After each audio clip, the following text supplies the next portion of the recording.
hopefully you can hear me and see what I'm doing, and maybe not see what I'm doing. I don't know. My got a crappy camera today though, so for some reason I cannot get my GoPro to actually function properly today, so I had to revert back to my Logitech 920 cam. Yay.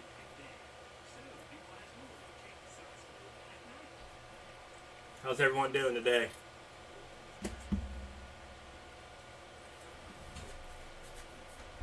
Everyone having fun? Exciting? Had a good weekend, I hope. It's still technically my weekend, so my last day off before I start my work week tomorrow.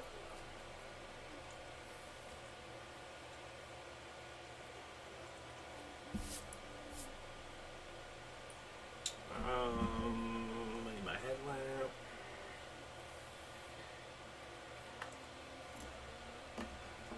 Need my knife. Need my handy dandy iFixit. What else we need? I think we got everything I need to sit in here.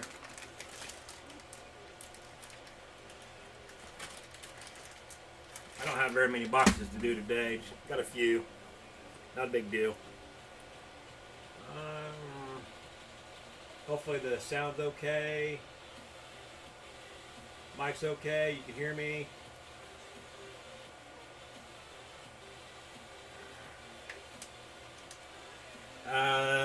Yes, Wasabi, that is my Kimber. It is my Kimber Micro 9 with an extended mag in it. And as you can tell, she was loaded. My Kimber Micro 9. I do a, well, COVID kind of screwed a few things over, but I sponsor a NRA banquet table. I've done it the last couple, 2 or 3 years, and the sponsor gift is a Kimber Micro 9. So this is my sponsor gift from the banquet. So she always stays locked and loaded with a full mag in it. Normally, this little pea shooter here is in my truck, but since my truck is, well, in the shop right now, I didn't want to leave it sitting in the truck. That way I don't worry about the thing disappearing on me. Great little pistol though. I love it. Shoots nice. I like the weight of it. The extended mag made a big difference for my paw, so that I can actually get a hold of it and stuff. I have the other mags for it, but they set flush or almost flush.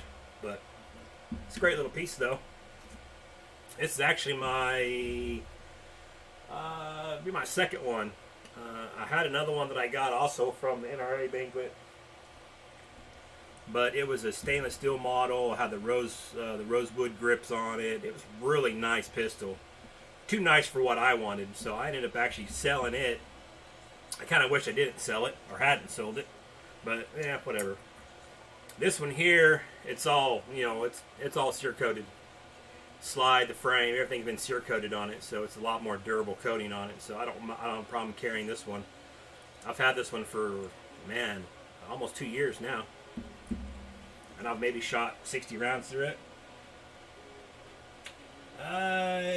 Some 3D printing grips. I've actually done some 3D printed grips. Not for the Kimber. I 3D printed some pistol grips and stuff for some AR-15s, just kind of goofing off. One of them was like a skeleton face, whatnot. It was kind of cool, but yeah.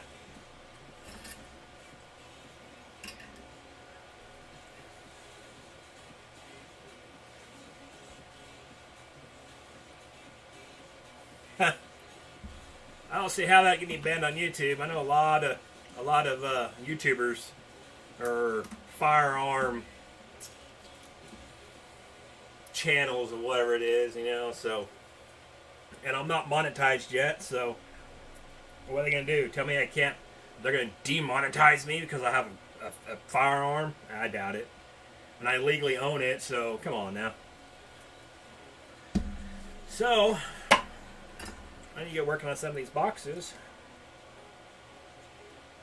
Hopefully you guys can see what I'm doing. And I haven't streamed in a few weeks, and I haven't actually made a video in a couple, 2 or 3 weeks. Man, it's been probably man, a month now, I guess. Not that I haven't wanted to or haven't tried to. It's just a lot of stuff going on the farm. It's springtime, so with springtime, it's a lot of extra work. The job has kept me pretty busy.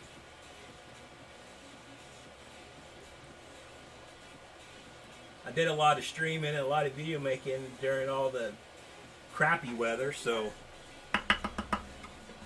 it gave me the opportunity to get a lot of stuff done here at the house.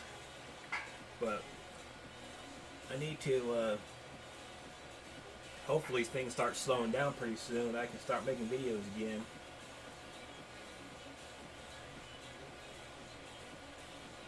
I have kind of a, I don't know what kind of videos to make, you know.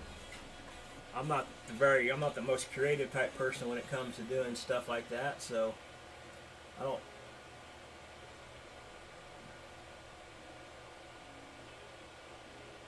Yeah, I know they're cracking down on some of that.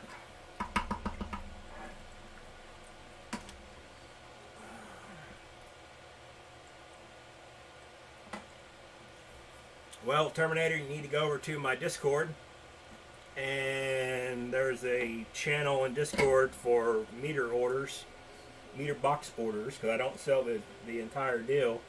I'll sell the parts, but I won't sell a completed unit. So go to my Discord, put your name on the list, and if you put your name on the list right now, you'd be like, oh, total orders ahead, I don't remember. I know last time I looked, I have about 70 more boxes I got to make.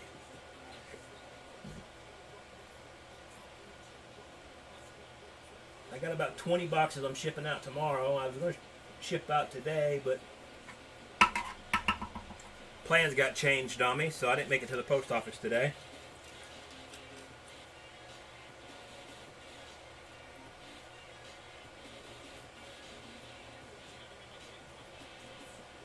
I don't have a link right now. I can get a link for you in just a minute to the Discord.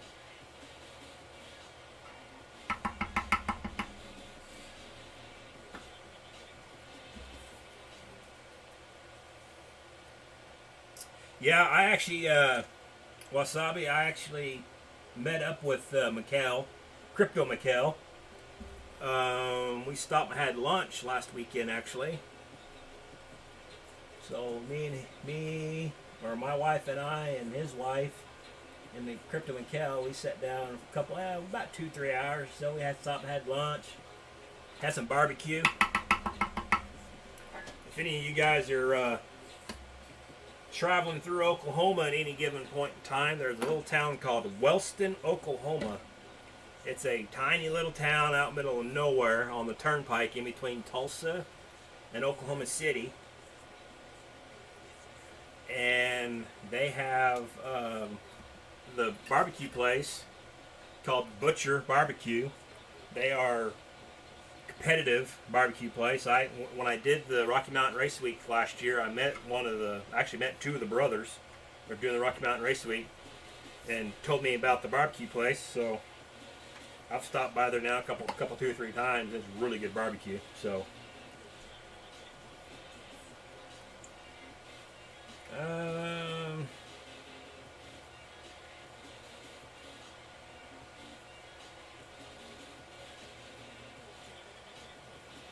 Wasabi, I'm still only running 3 printers right now.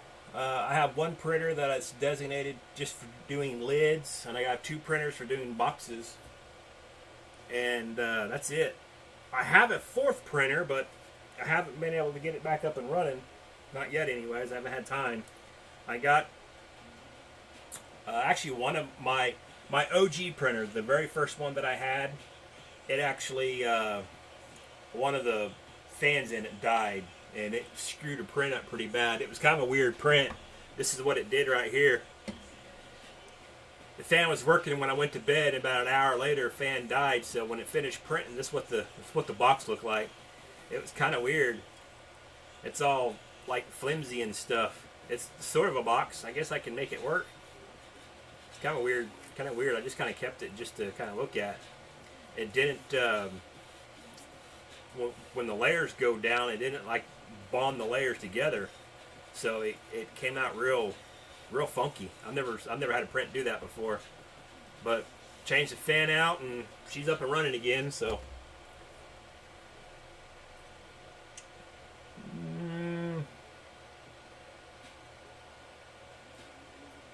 oh, but the Discord one. Yeah, I keep forgetting about the Discord one, Daryl. Let me give me just a second. I'll roll over to my computer here.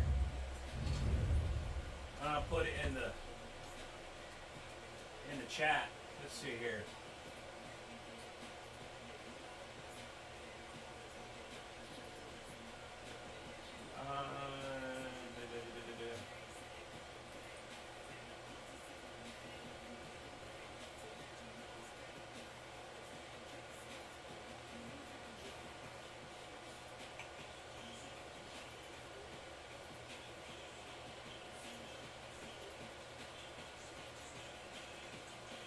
Copy that.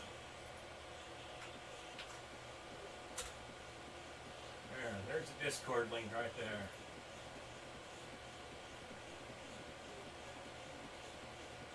That's the link for the Discord. Let me kind of edit this thing on the fly. Hey, there we go.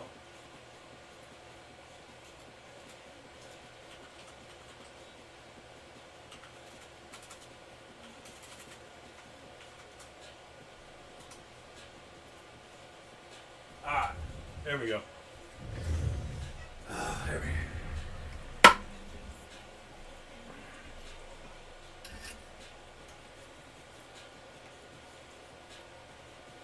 Yeah, I know. I've never printed with the TPU, so when that box come out, like I said, I started the printer, I went to bed, I get up the next morning, and that's what it looked like. And it kind of sucks because it wasted filament, but I guess I can't complain none.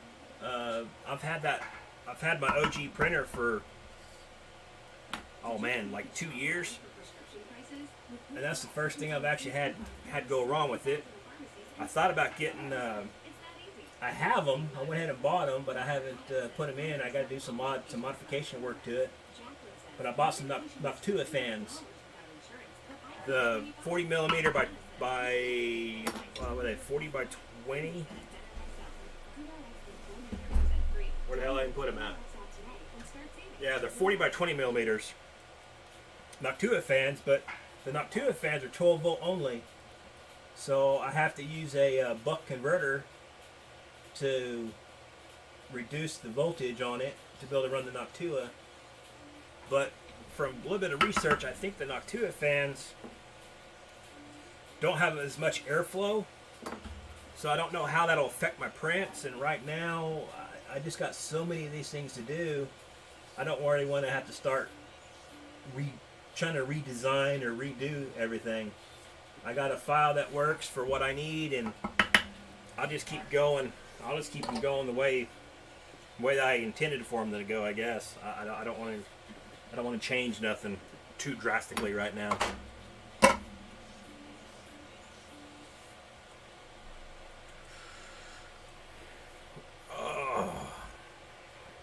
How was everyone's weekend? Everyone had a good weekend? Have fun? Everyone's still enjoying the whole profitability of the crypto? Everyone been finding graphics cards? Or not finding graphics cards? I was a little disappointed today with the Newegg Shuffle. I saw they They had a 3060 and then they had a 3090 in the Newegg Shuffle, so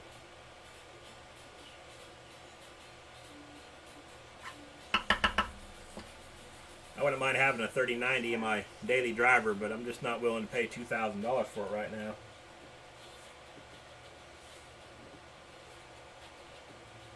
Yeah, Wasabi.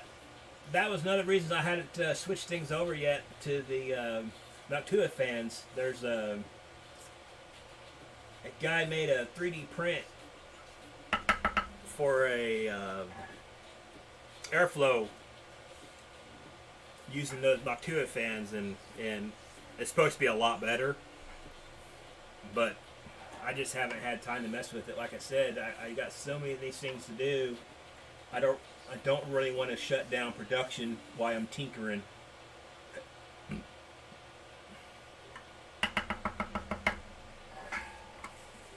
I figured that once I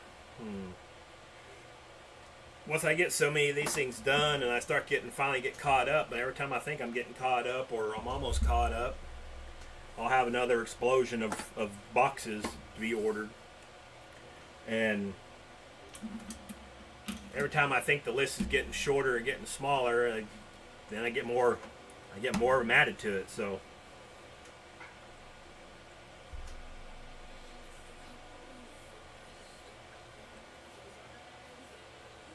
order 7 cards.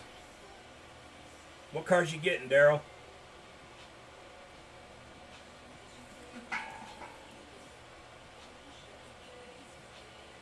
Hell, I got a guy coming this week to buy a rig that I built.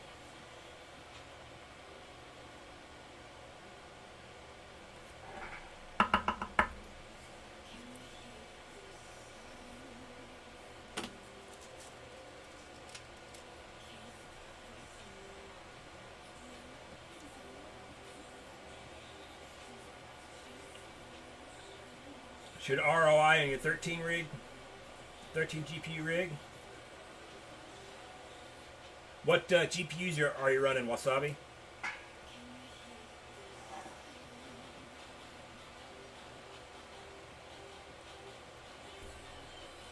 Seven 3060 Ti's? Hell yeah. I'm kind of curious when are the new SKUs going to start hitting, where they're going to start limiting all the graphics cards, not just the 3060s. I haven't seen any information. I've been a little bit out of the loop the last couple of weeks, so trying to keep up with everything else that's going on. The 3060s, like I said, well, if you can still find them, they're great cards, but I'm not willing to pay $1,200 for a card. And then your ROI is going to be 250 days or something like that if you pay that kind of money for one. I guess you can gamble that once ETH goes to the point where it's not profitable or limited on the profitability, hopefully there's another coin that's still profitable and keep them running, but everything's a gamble right now. Oh yeah, 1660 Ti's. Wasabi, those are good. I kind of, for as much as I didn't mind doing it, I kind of regret selling all my 1660s when I did. If I would have held out for another month or so before I sold them, I could have got more money for them. Oh well, can't complain none. Unlike some people, I play the market. I played on on 3 different sides really. I mine, and then I buy and sell. I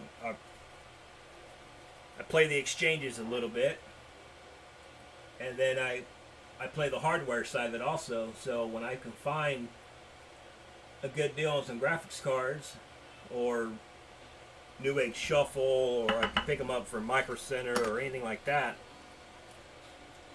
I'll wait until I have quite a few of them, and then I turn around and sell. So then I'll mine on them, and then I'll turn around and sell them for a profit. It's always a revolving door with some of this stuff.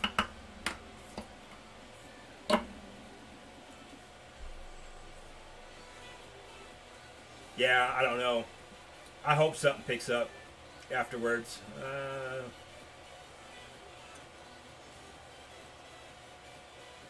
Yeah, compound. I know that octopus was a complex. It was pretty profitable, but it was pretty similar or close to profitability as ETH there for a little while. But I haven't looked at it in a few days, or in I don't know, probably a week or two actually.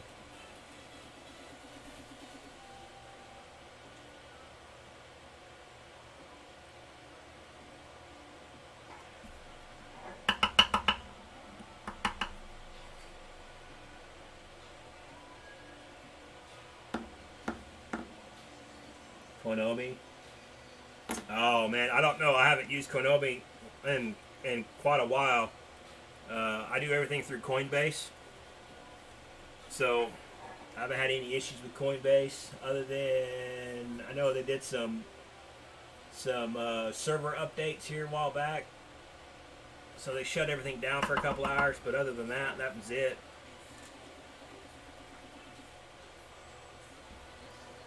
Yeah, the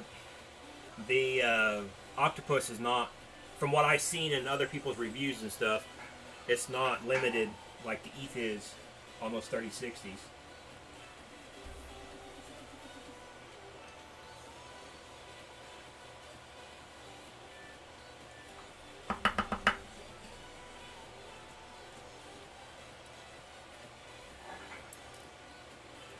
I'm hoping somebody comes out with a driver fix or a BIOS fix that gets around the limitation on the 3060s. I know there's quite a few people working on it. I've seen a few posts saying that it's been fixed or addressed or whatever, but I haven't. But it's not reliable though. I know a couple people that have tried to do what they did, and the hash rates are still the same. It's still pretty crappy.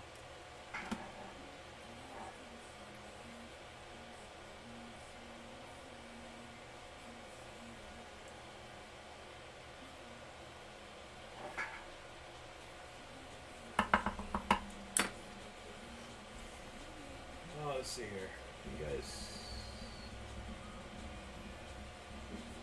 There we go.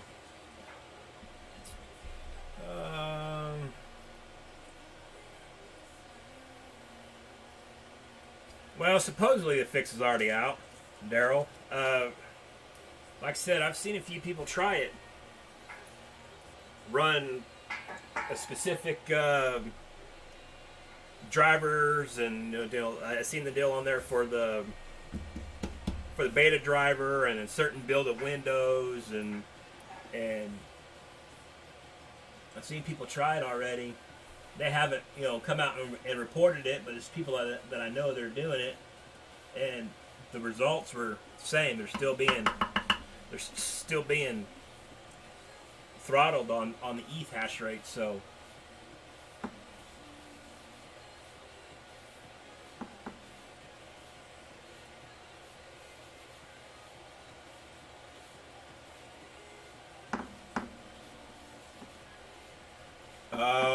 okay, Daryl. Yeah, that was with the certain cards. Like I said, I'm a little out of the loop on some of it, so I know I gave the one card, or I sold the one card to Crypto Mikkel, and he was supposed to be doing some research and stuff on it. I have one card that I'm 3060 that I'm shipping to Panda. So hopefully that'll that way they'll make some content on it and maybe get this stuff working.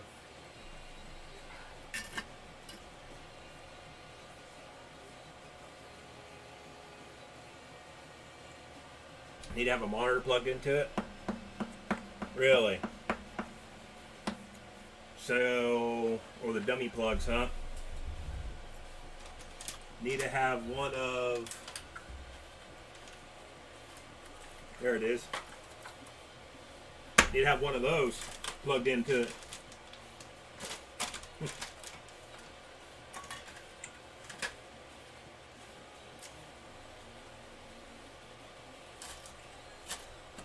That's one of my dummy plugs for DVI, but I got some HDMI ones also.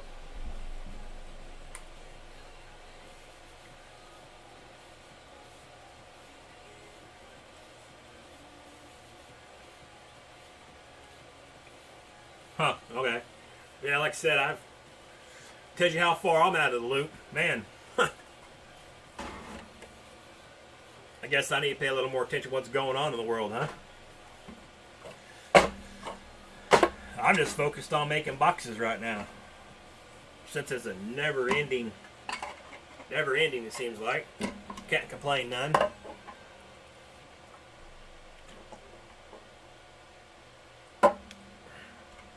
Get to make a little bit of money doing these boxes and stuff, so can't use risers, huh? Yeah, the motherboard slot. Well, that's gonna kind of suck if you can't use risers.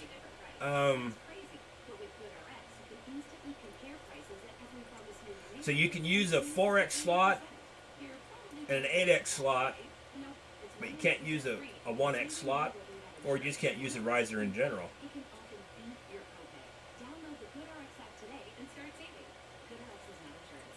Oh, Crypto McHale did a video already? Well, hell.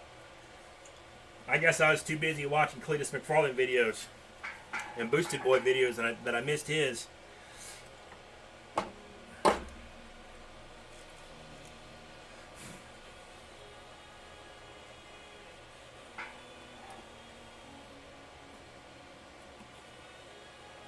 And really, I guess, 40 mega hash probably isn't too bad on that card, but you know, you're still running that card at probably, what, 120 watts? Maybe a little bit less. I don't know what. It needs the 8X. Okay. Well, that kind of sucks because, I guess if you had a motherboard that, I know some of your server style motherboards will have 4, 5, 6, however many 8X slots you want. I'm trying to power it all off the motherboard though. That, I don't know many motherboards that can handle that.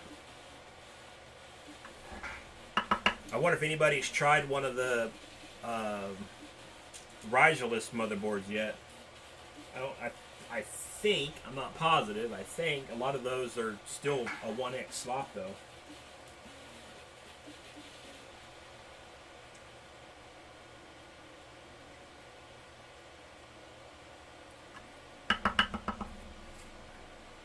Maybe that's why Panda sent me messages about overnighting the one graphics card to him. Problem is I can't overnight it. Since it has to go through customs.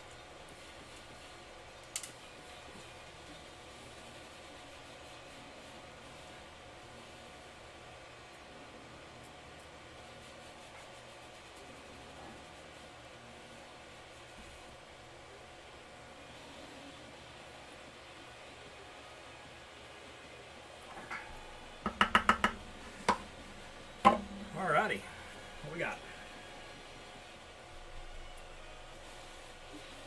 Limited to primary PCI only, but yeah, that's kind of interesting. That's something I had not thought about, because I know those cards are limited through the BIOS and through the drivers, but I would not think limited through the actual slot itself. But that might be a way that they can detect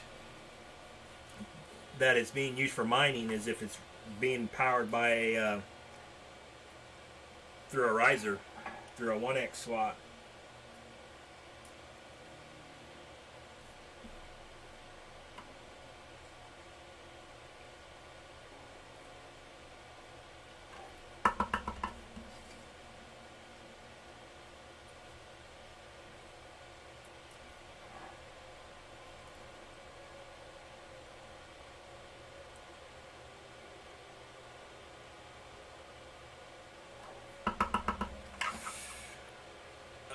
Man, Who else we got in here? I got 19 people watching. Well, I am making meter boxes. You know, the bad thing is I make so many of these, I don't have one actually complete where I can show you what they look like.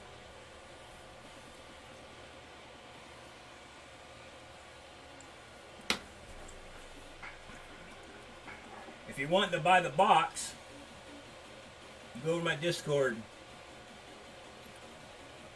Bumsy.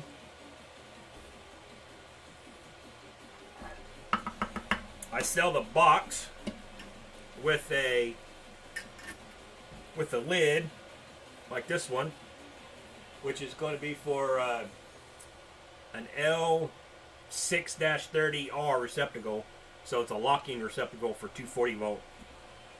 So I sell the box with this lid, or I sell it with this lid, which is for a square outlet 110 volt. The only thing with these, with the 110 volts, is you have to trim off the tabs a little bit so it'll sit flush, and then you'll have to go in and drill a hole and put a screw and a little small nut on the backside to install it. Other than that, that's it. And it also goes in the box like that. But if you want a box, you have to go to my Discord and order a box. Tell me what lid you want. I only sell in the United States, so tell me what lid you want. Drop your zip code in there so I know, you know, approximately where it's going, and that way I know you're in the United States. And I also have meters. I don't have a lot of them left. I actually need to order some more. It took me 3 weeks to get them last time, so I need to go ahead and get some more meters actually ordered. I'll sell the meters with the box, and I'll sell an outlet with the box, but only the 240 outlets. I won't sell the 110 outlets. That way, I will not wire it, so you'll have to supply your own wiring, and you have to assemble the box yourself for just liability issues. You know, if something happens and I wire it wrong, and yeah, I can't afford the liability side of it. I don't carry that kind of insurance. Sorry. Thought I had, which I don't have a box anywhere. Like I said, you can get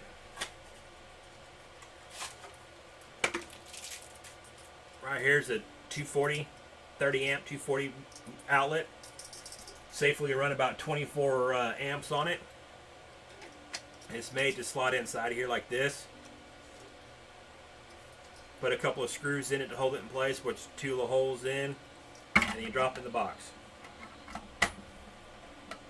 Just like that.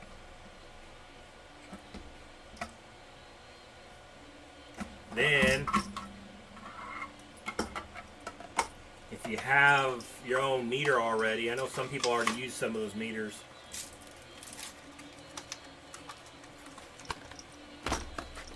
Let's see. Here's the meter right here. I ordered a bunch of meters directly from Drock, whatever you're going to call it. This is the meter right here. What you'll have to do is you have to cut these little tabs off right here on the sides so it'll go in the box. And it is a snug fit. It's tight, so you may have to, if you guys assemble these things, and some of you guys have already done it, instead of when I designed these things, I made them tight for a reason, because you end up having to take these tabs off, and when you take these tabs off, the tab is basically, you know, if you got a piece of metal or something, you got a piece of metal cut, it's supposed to clip up here on top to hold this box in place. Personally, I don't do that, and the way I had designed these originally is it's more of like an interference fit, so it's tight. So you go in and maybe trim the opening just a little bit, and you get this thing to slide in there nice and snug, and it won't go anywhere. The only thing is that I do on my own, out my shed anyways, I'll put a little dab of super glue kind of like over here in the corners, so that way the box or the meter don't pop out. And if you do want to take the meter out, like it fails or something, it's, you know, they are China made stuff, you can just cut the super glue and pop the meter right out. So it's not a big deal. But that's how I initially had designed all this stuff. And so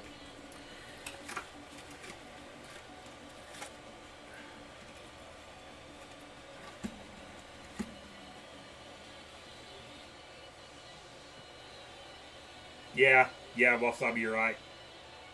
Just a little bit. I actually, my early boxes that I did, I had the hole quite a bit tighter, and I actually ended up going back and doing a slight revision to it, so to make the hole just slightly larger, so there's less filing to be done, but you'll still have to do a little bit. Not a big deal. I can't do everything for you, or it wouldn't be a DIY project, would it? Unknown Crypto, yes, they work with 110 or 120 outlets, but you have to use the square outlets. But the square outlets are a little bit different. For whatever reason, the mounting metal tangs are wider, so you got to actually cut them off. I have one around here that I have actually. What do I do with it?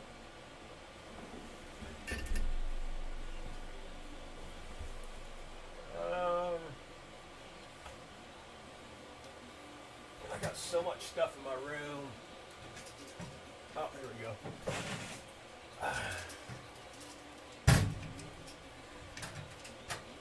What's up here? Oh, that one's a little boogered up. Okay, here we go. All right. Let's give you an example anyway. So I'm sitting here doing this for those of you who are watching. Alright, this is the, like I said, this is the 110 one. And a 110 outlet will have these extra wide tangs on it. You know, so they don't fit they don't fit down in the box. Whereas the 240 outlet, the 110 was like an afterthought basically when I designed these boxes. I designed this box specifically to use these outlets.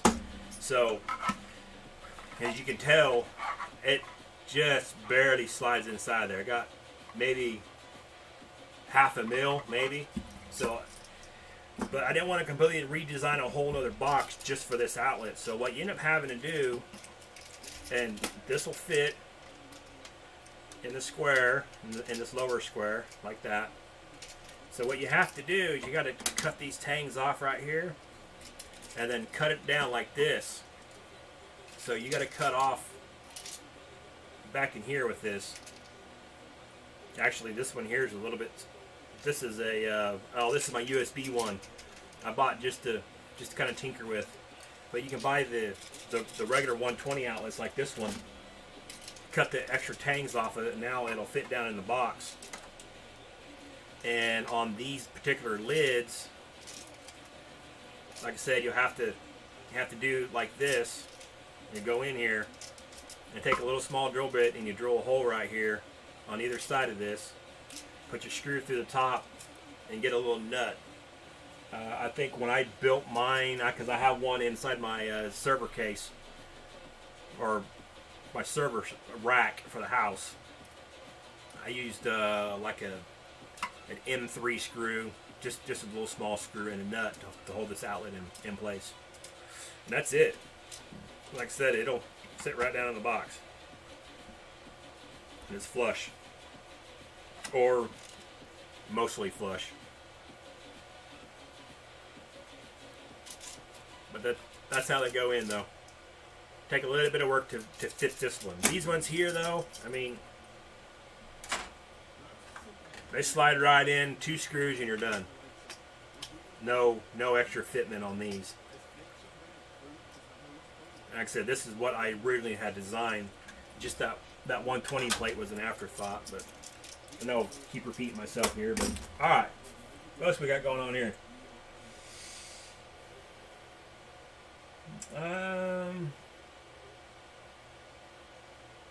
Oh, no, hobby. I print everything. I do it all by myself. As you can tell, I have 3 Ender printers running right now.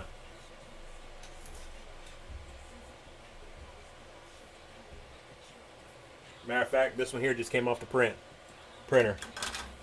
Well, I'm thinking about it.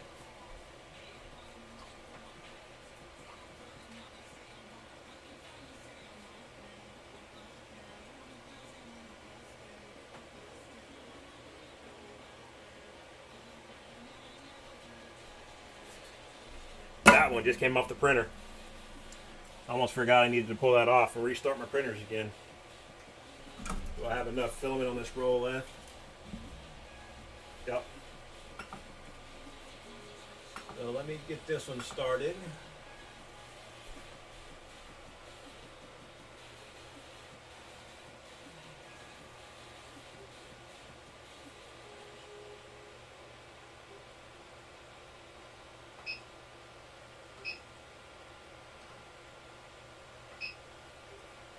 Get that one started. All right.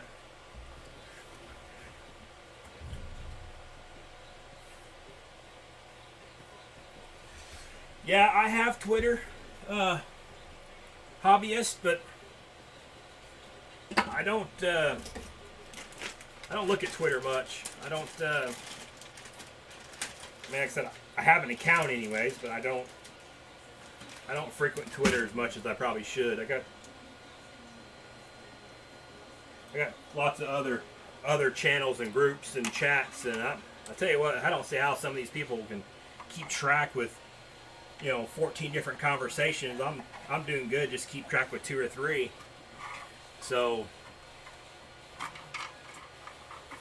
and until I get kind of caught up on these boxes, this is kind of my focus right now. It's just keeping these things going.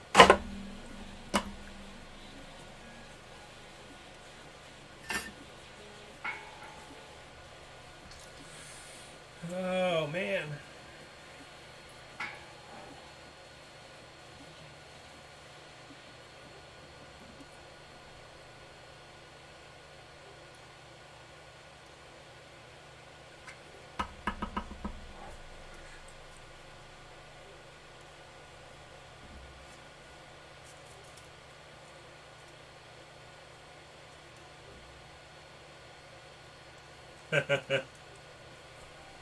Stay away from Twitter.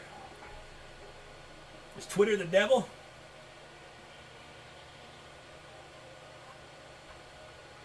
I stay away from most of the drama stuff, so I don't. I use Facebook for keeping up on what family and friends are doing and stuff like that, and talking to people, friends and family. But I try to stay out of all the drama stuff. I have an Instagram account, but I don't hardly ever get on it. I don't keep track of Twitter. I know a lot of people get on Twitter.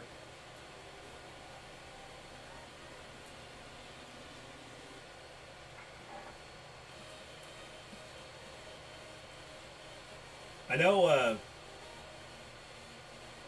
think Chump Change has a stream going right now, but it's just watching the 3D printer run, I think, right? Is he still on?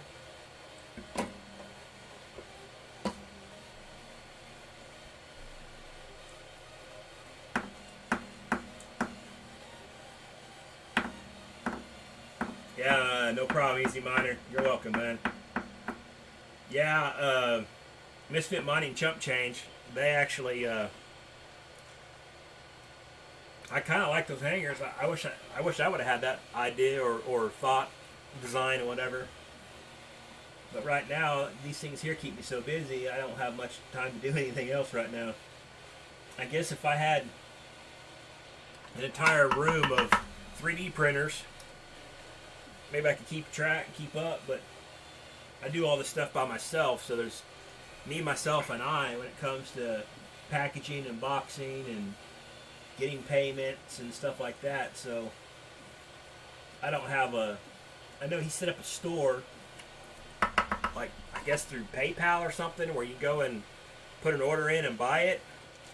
But I didn't really want to do that to start with, because when these things started blowing up, I don't want somebody to pay me and then have to wait 2 or 3 weeks after they made a payment. So I just do them as I get a stack of boxes together. I'll send out a message saying, hey, you know, your stuff's ready. I've had a bunch of guys not respond, so after they said they wanted some.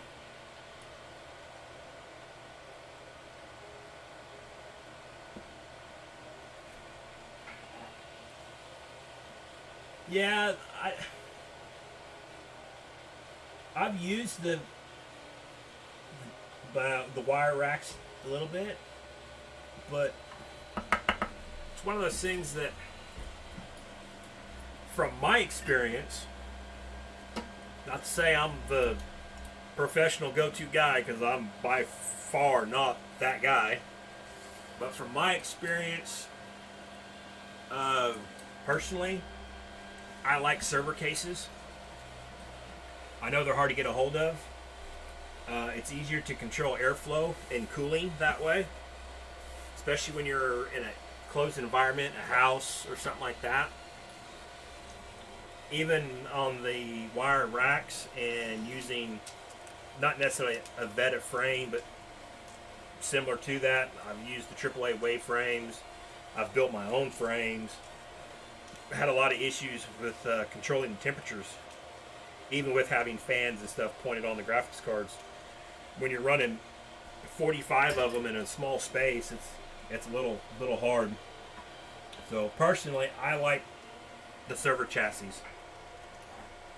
I said I was running 3 13 GPU cases. They're the Rex Gear Hydra 6s. I have 4 of them total, and I have a 10 GPU one also.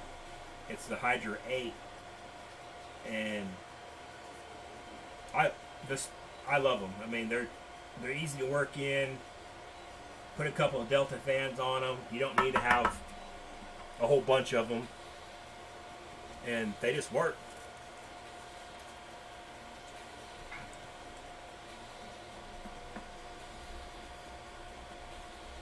Got snow, Daryl, so you must be up north somewhere, northwest. I know Colorado got a bunch of snow dumped on them.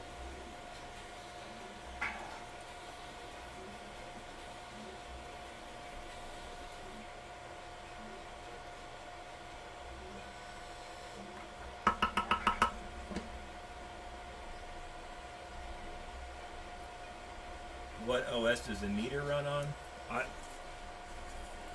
The meter don't run on an OS.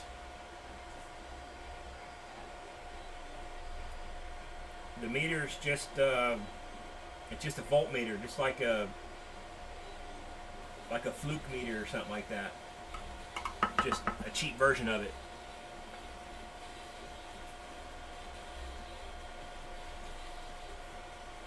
Oh hell yeah, Daryl. Yeah, one of the YouTubers I follow, they're out of Colorado, and they were showing all the cars and stuff completely buried up there.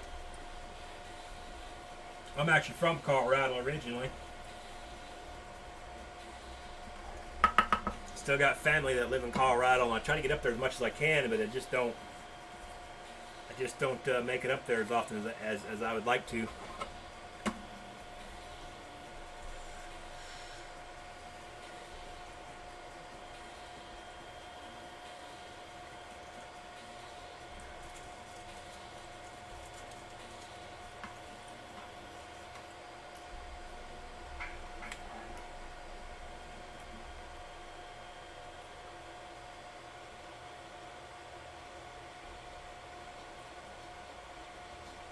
Hey, Chris McKell. What's going on, brother?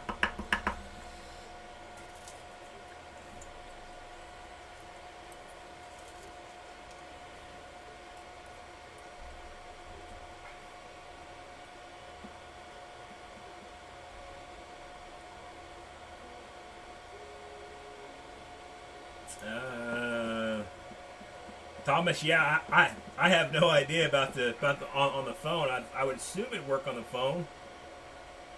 I've never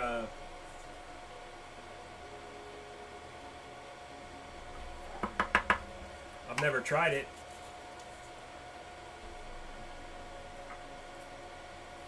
Might have to. Are you using the actual Discord app on your phone, or are you using Discord through the like the browser?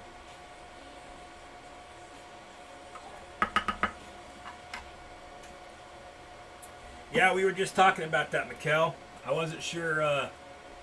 I've been a little out of the loop the last couple weeks. I've just been not paying a whole lot of attention to the 3060s, and somebody just mentioned that you're able to get 40 plus, so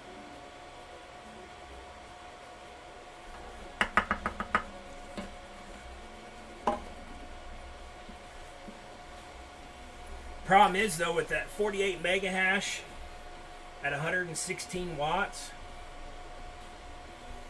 I mean, I guess that's still good, but I mean it's not 60 at 116 watts or 120 watts like a 3060 Ti does.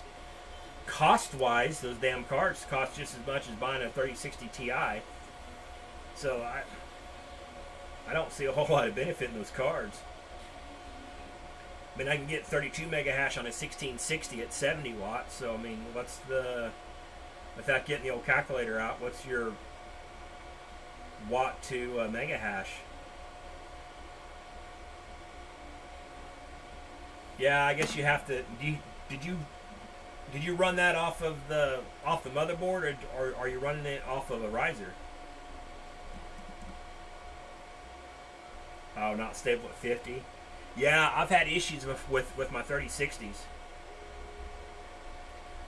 I can push them to like 62 mega hash, but they're not stable at all. Matter of fact, I'm still having some issues with. I think one of my cards is still not quite happy on my 3060 Ti 3070s, and the rig won't reboot, but the miner reboots about seems like every 10, probably every 12 to 24 hours, the miner will reboot, but it keeps mining. And I got one card throwing the no GPU temp error on the motherboard with the display. Yeah, they were talking about that just a few minutes ago, because I've been out of the loop, not paying attention to what's going on with the 3060s the last couple of weeks. So I had not actually even seen that yet. It's news to me. I'm glad it actually works and getting some stuff out of it. The thing is, if you have to use a display, you can get, like Well said, you can get dummy displays, but you have to run it off the motherboard.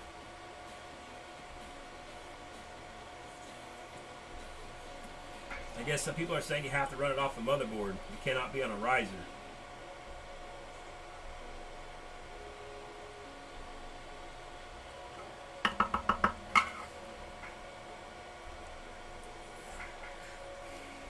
Full speed riser, yeah. Man, I don't know. That's a little. I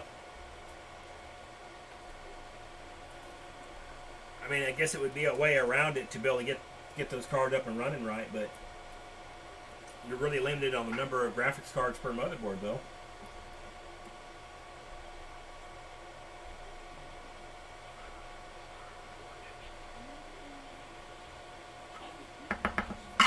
I mean, you'd be limited to, I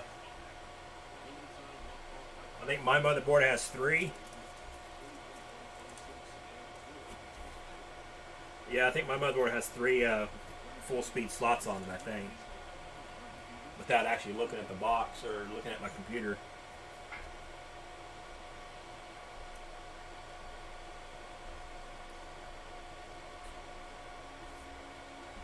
Yeah, if you got 16, 8. Hey, Doge Lord. I'm still waiting for that file, brother. As soon as I get it, I'm sending it to you.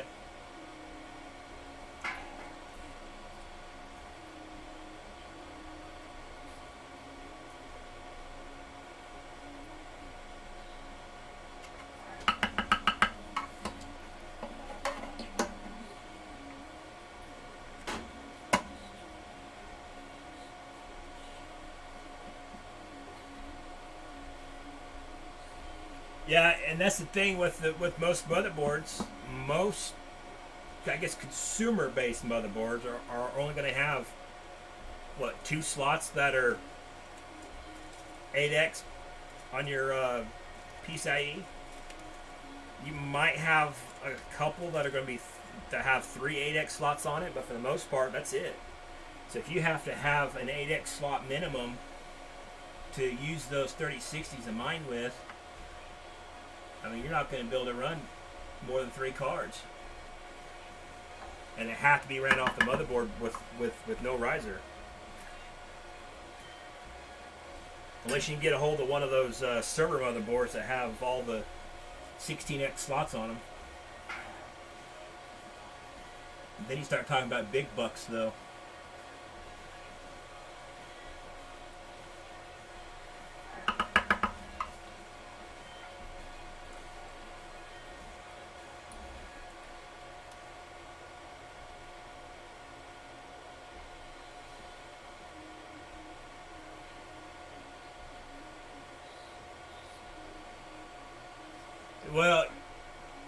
Well, they do make the 16x ribbon cables, but the slot itself on the motherboard is not going to be, won't be able to handle it though. I mean, you can put them in there, but you won't get 16x out of them though.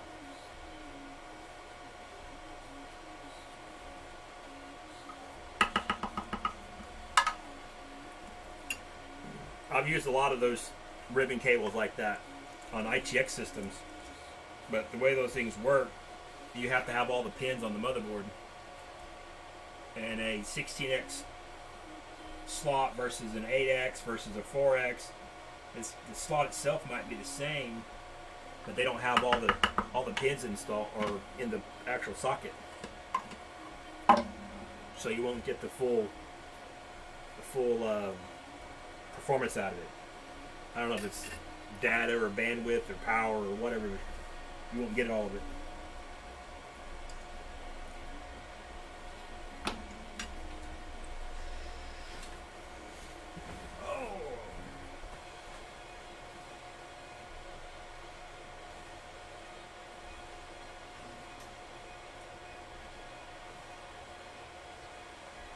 Let's see here.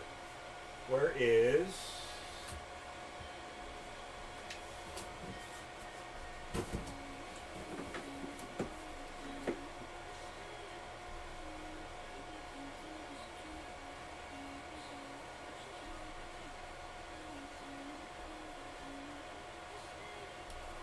Okay. The board that I have in my personal computer is similar to this one here, which is the ROG Crosshair 8 Hero. And according to this, it does have 2 16x slots. Supports X16 or 16 or 8x by 8x. And it has a 4th or a 3rd slot, which is 4x. And then you have a 1x slot. So theoretically, I guess you could run 2 3060s off this motherboard with 8x slots, and that's it. And that's a, what is that, like a $500 motherboard? 400 some odd on the motherboard, so it's high-end motherboard. The one I have is similar to that one, but mine's the Formula one and it has the water block on it, but everything else is about the same. So yeah, that'd be a little tough. I think to get a whole rig of the 3060s, you're going to have to run, like I said, a board that has all the slots on it.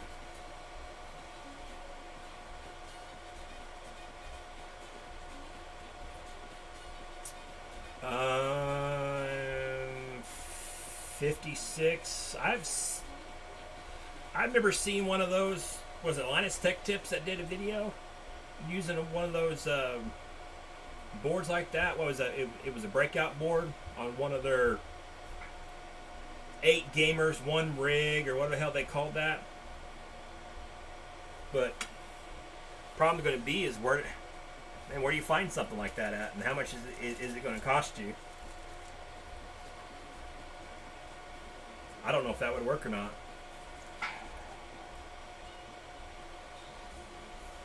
It'd be fun to play with, for sure. If you had all the time in the world to do it.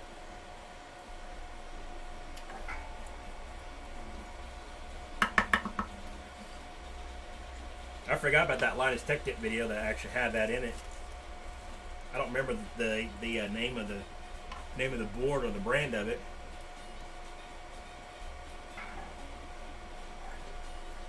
I know they had a lot of issues getting that computer to run.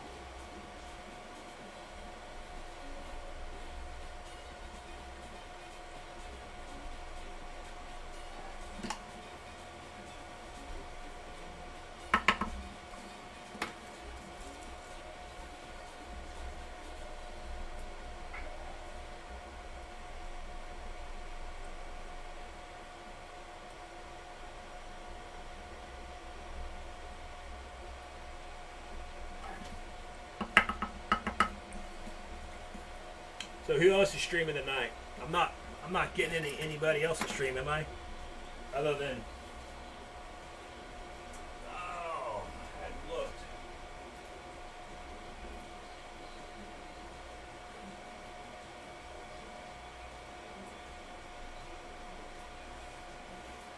$8:30. Uh-oh. Old Savage Mind's gonna be on here shortly.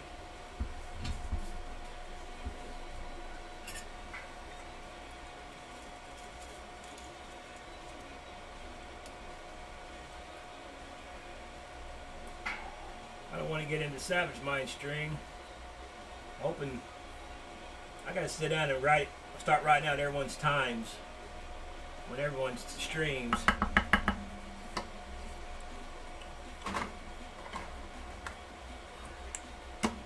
I don't want to step on no one's toes.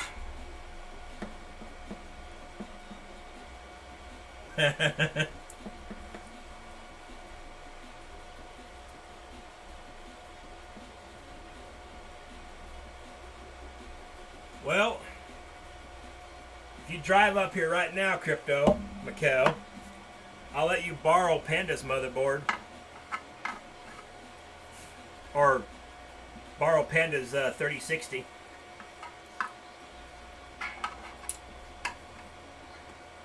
I have two of them and try it out.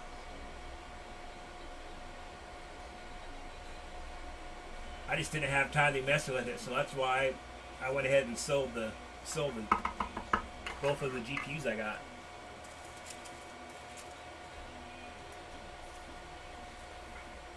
If I got to stay home all the time, I probably would have already done it.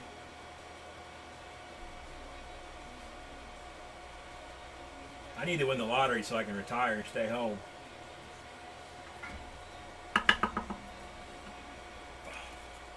Then I'll stay home and play all the time.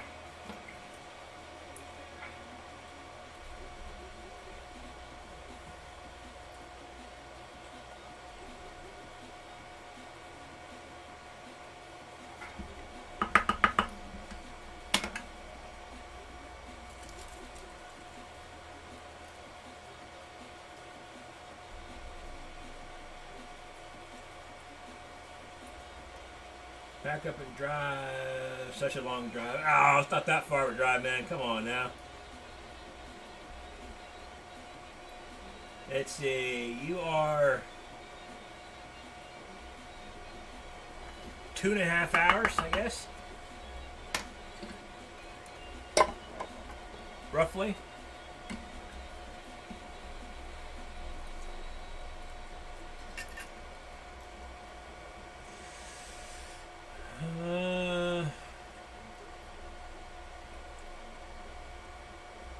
Baxter, what issue you having? Is it not reading the what was it, the wattage, amperage? I've seen a couple guys have issues with that. It might be the meter, I don't know. Might be a meter.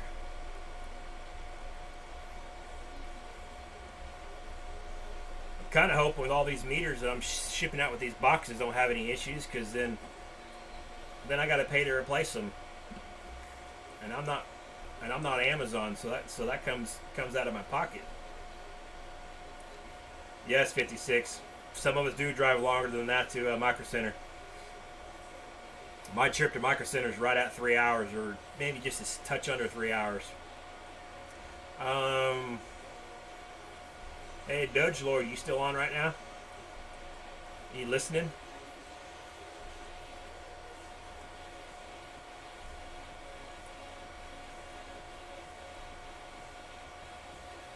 My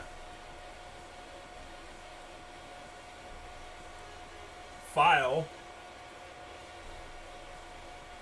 for the secret project came in. Pocket Chain. I don't have Super Chat. I tried to do the whole monetize thing because I have enough hours and enough subscribers and enough all that good stuff. But every time I try to fill out the form to get the AdSense and everything else, it says, hey, since you have YouTube, go back to YouTube to finish it. Then it goes to some help menu and it doesn't actually let me fill everything out to be able to monetize. So I can't figure it out and haven't had time to mess with it. So I had just kind of put it off right now. I want to have it on here. I just haven't had time to do it or get it figured out. I think I'm getting screwed.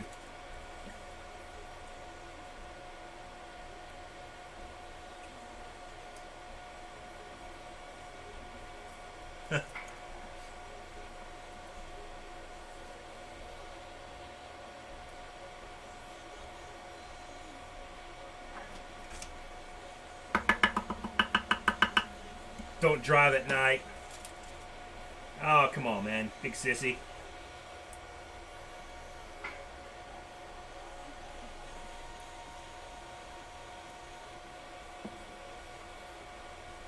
I drive at night every night.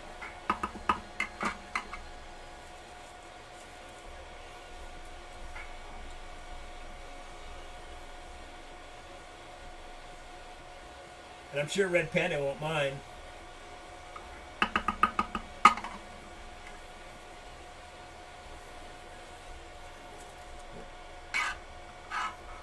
Have to tell Red Panda that his card was used and abused and put up wet.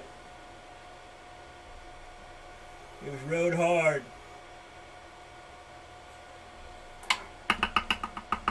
Might be a little dirty. Alright.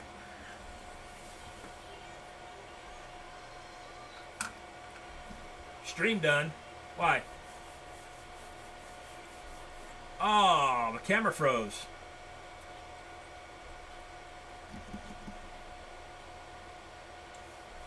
There it goes.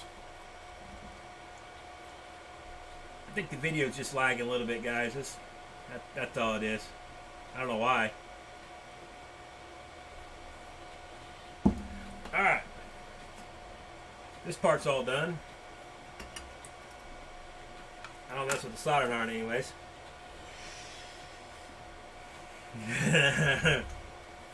Yeah. See, look. It's right there. Oh, yeah. Look. Even the Strix card. There we go.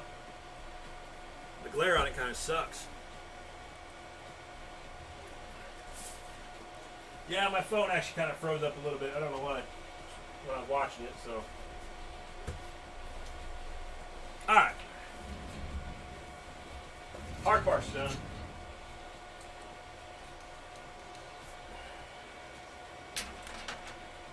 Get this phone up here where I can see what's going on.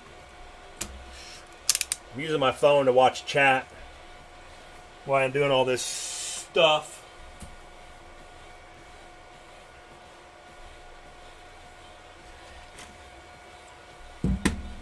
Yeah, I didn't think what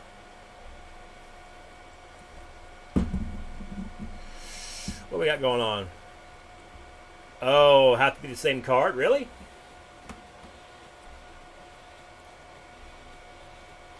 Well, Panda does, I think he does have that same card as you do. He has the EVGA XC, whatever the hell that card is. I think he has that card. But I don't know. He said he wanted the one I got too, so as of right now, I wasn't going to run it. I bought it just to buy it because, well, why not? That way, if somebody else needed one or was having a problem trying to find one, they could buy mine at cost. But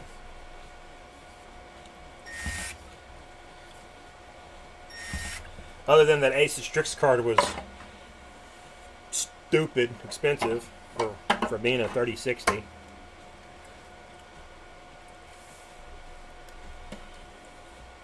Throw him some bamboo.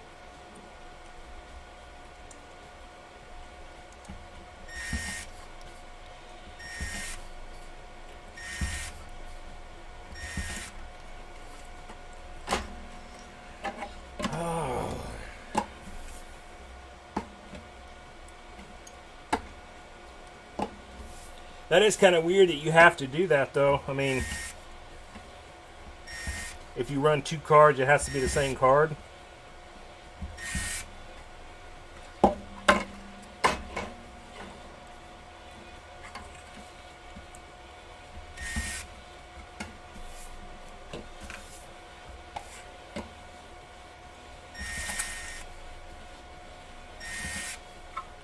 Kind of makes me wonder, do some card manufacturers, can they independently go in there and adjust the BIOS and stuff for that manufacturer to do away with the limiting factor on the mining side of it? Or that's some agreement they have to make with NVIDIA that they have to limit those cards.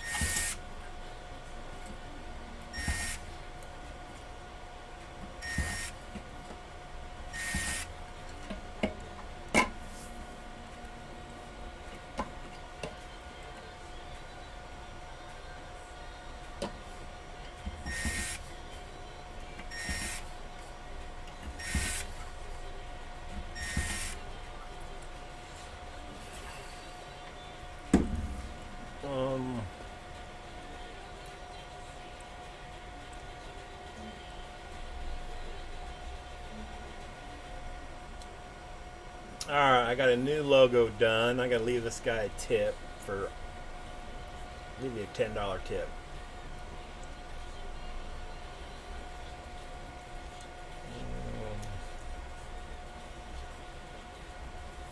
Alright, I have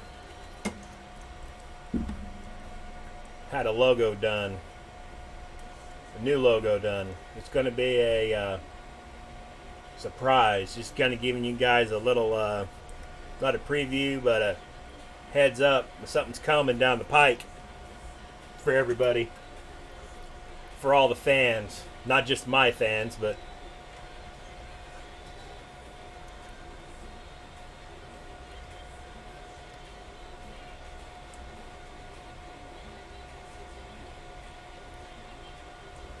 let me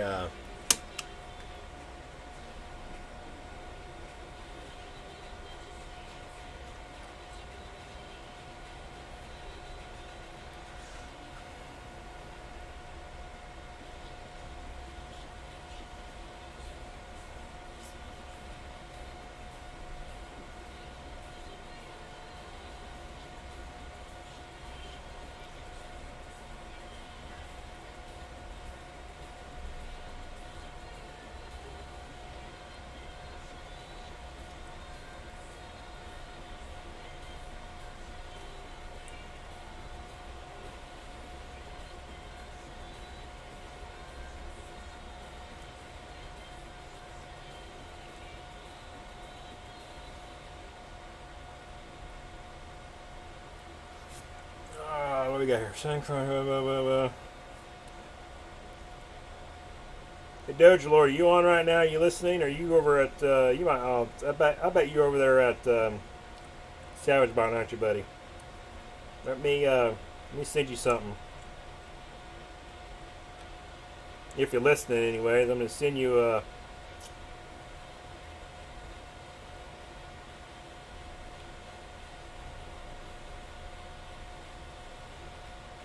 I gotta find the file. I'm gonna send a file real quick.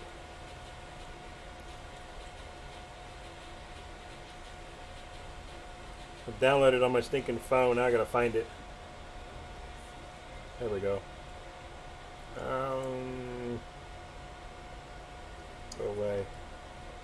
Not now. Not now. Go away.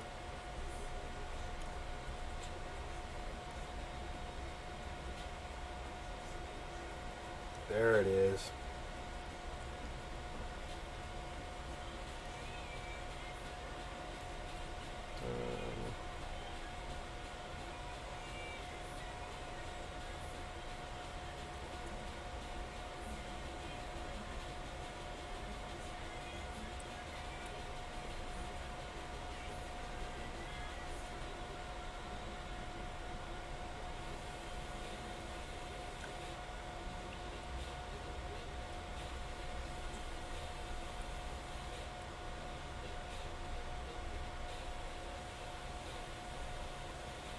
Alright. Whoa. Go back to what I was doing here. I had to send a file to Doge Lord for some merch stuff real quick for a logo that I got finished or done or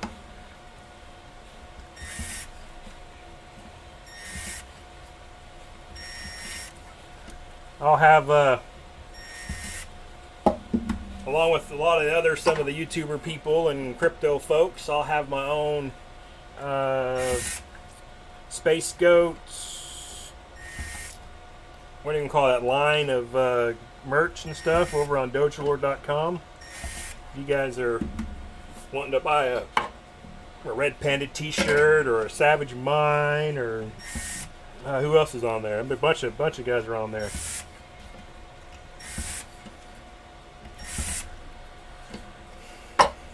Buy a t-shirt and stuff like that. I don't have my stuff up there yet, but soon.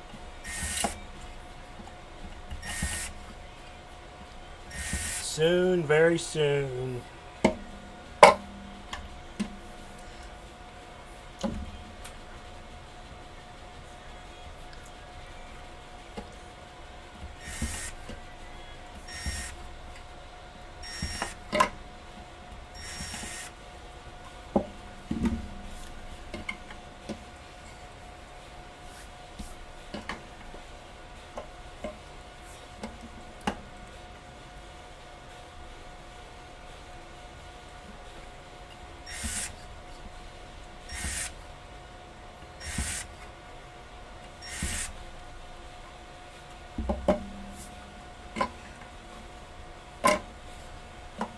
What else we got going on?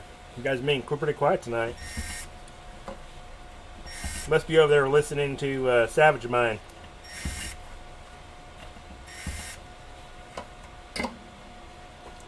I'd probably be over there listening too if I didn't have all these to do.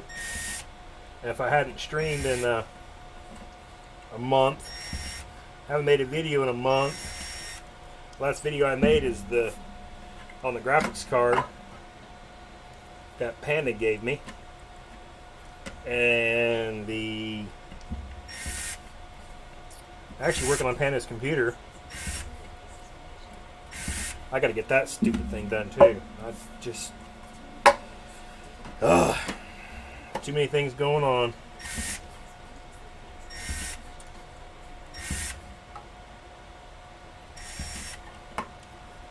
Alright, that part's done.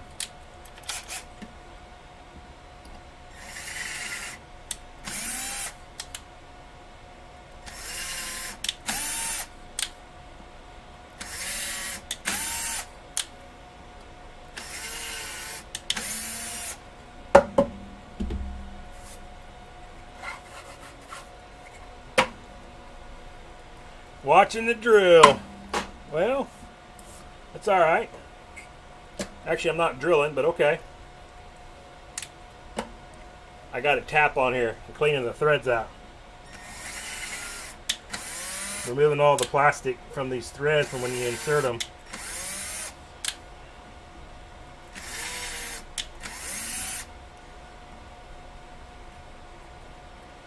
surprised I haven't had anybody complain about me using a drill motor with a tap.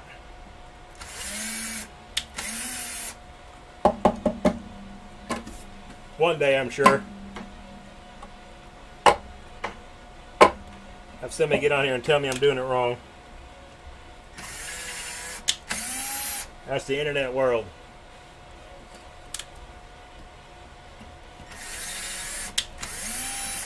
A lot of critics. A lot of people that tell you that whatever you're doing it wrong, no matter how you do it. The way I look at it is, if at the end of the day the job is done and it's done right, how you get to that point, who cares, right?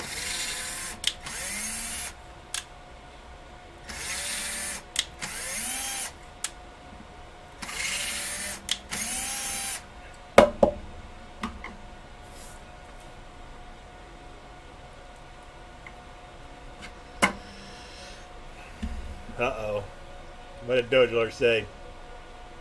Man, I can't wait to tell the world about this, what's going on, but soon. I have a hard time trying to keep secrets.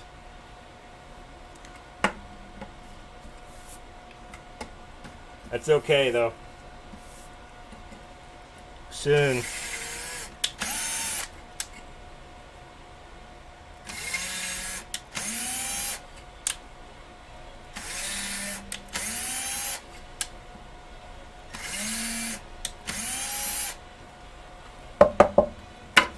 Yeah, Baxter, I know, buddy. However you do it, someone's always going to tell you you're doing it wrong. That's one of those things that some of you might know, some of you probably might not know. I'm an actual mechanic by trade. So, and I've been a licensed mechanic since I was 18 years old, and I'm 42 now. So that tells you that I've been a licensed mechanic for 24 years. And I've dealt with a lot of people, even with my job, telling me I'm doing my job wrong, or I'm not doing it the way that they would do it. So it's going to be wrong. But at the end of the day, if the job is done and the job is done right, how you get there doesn't matter.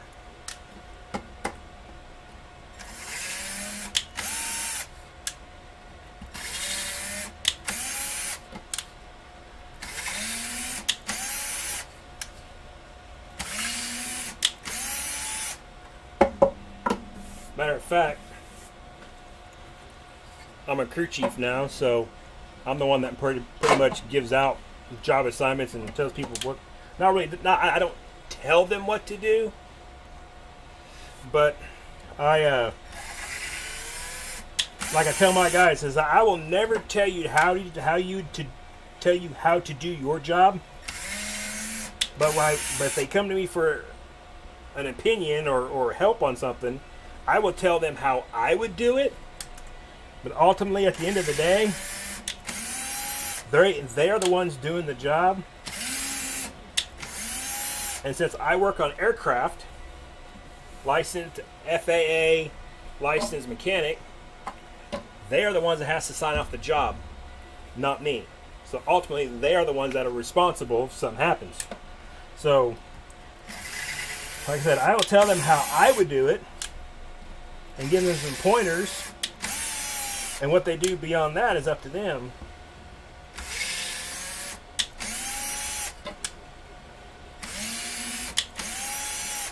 And no, 56, I have not started on the car yet. I got a buddy of mine that he wants a computer that I built. It's not done yet. And he has a short block engine that I may trade for the computer. I haven't quite decided yet. mainly because he's trying to talk me into doing an LS swap on a Mustang, and man, I don't really want to do that. I don't really want to LS swap a Mustang. Not because for any particular reason other than that's what everyone else does. Baxter, no, I am not an NDT guy. Nope. I don't have the training or the qualifications for that.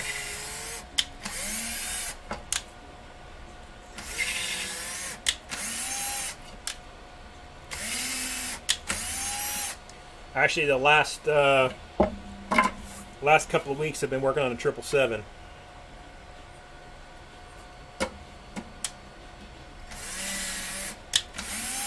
My guys have been working on the engines,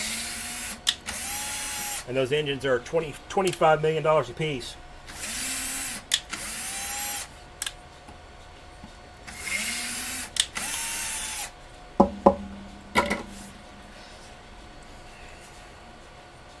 Yeah, see, 56, if you do an LS swap on an S10, yeah, no big deal.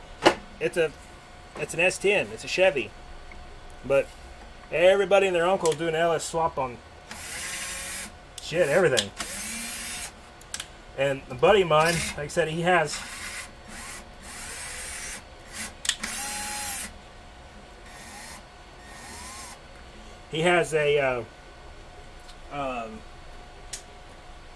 an LS 5.3 iron block that has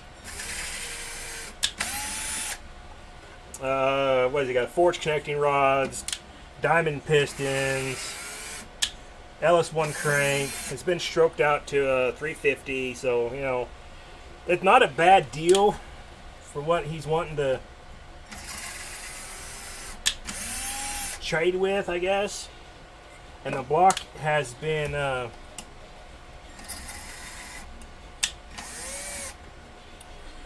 partially concreted, so he's made like 1,300 horsepower on that block and on that setup. So I can't complain about the quality of the block. It's just I just don't know if I want to LS swap my Mustang. But I know for the power that can be made and the reliability and parts available, it's almost a no-brainer. I hate to say it.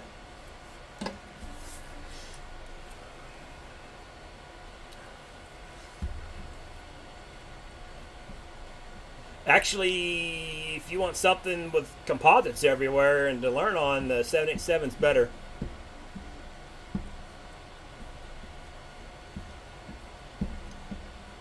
Since 787 pretty much is all carbon fiber.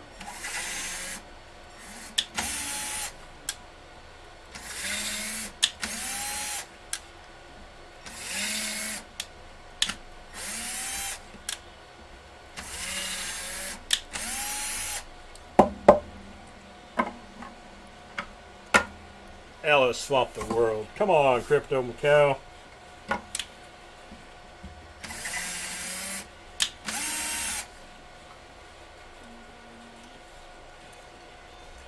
Baxter, it's an SN90. It's a SN95. It's a 95 GT Mustang. Has the original 5-liter in it, which, you know, the original 302s or the 5-liters, you know, they make decent horsepower, but they're just not real reliable past 500 horse.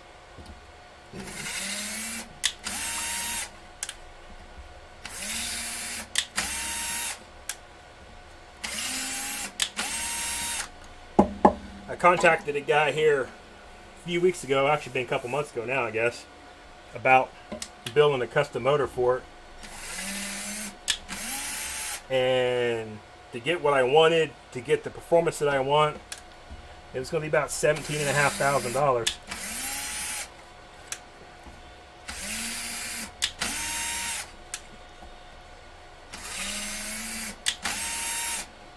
Which at that price, it kind of taxed my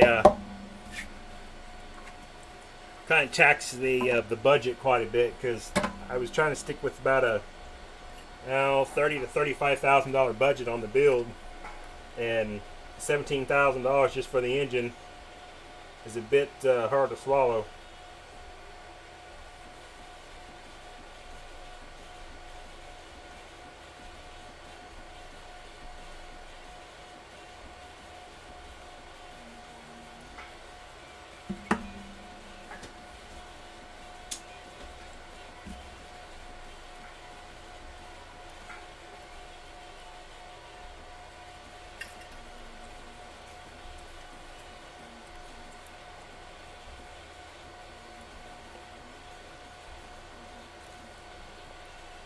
Swap it for the 500 plus. Oh, you talking about for the LS?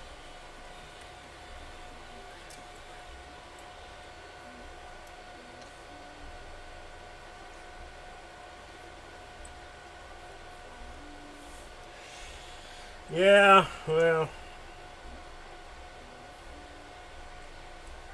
I probably will. I don't want to, but I got a good friend of mine. He has a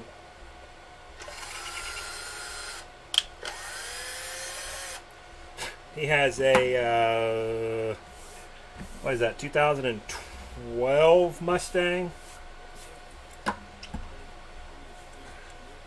Yeah.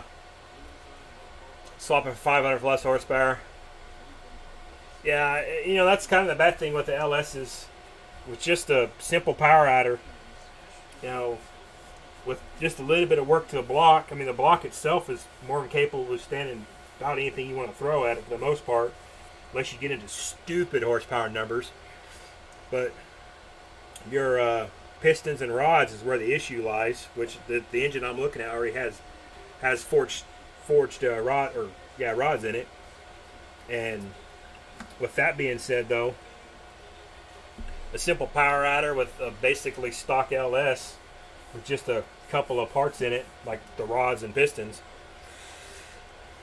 dude, you ain't 1,000 horsepower all day long on them stupid things, and they're just stupid. 1,000 horsepower reliable. It's just crazy, man. And they're cheap to work on. I hate to say it. I'm a Ford guy by heart. Everything I own, other than my wife's minivan and one farm truck, is a Ford. And I don't know. I just don't want to switch to an LS and be like everybody else. But bang for the buck and cost and money and everything else involved, they're hard to beat. Super hard to beat.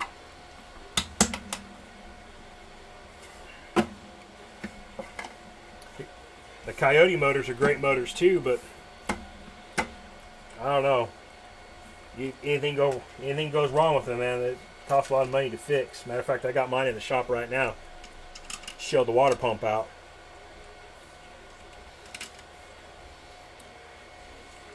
But since I got a warranty on it, they get to fix it.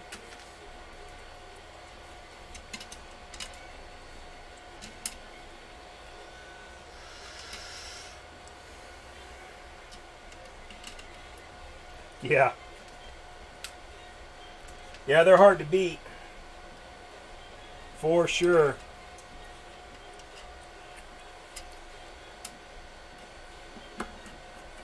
And for what I want to do with it too, though, I mean, eventually I want to run Rocky Mountain Race Week and a Drag Week with my car. That's really the only reason I want to build a car.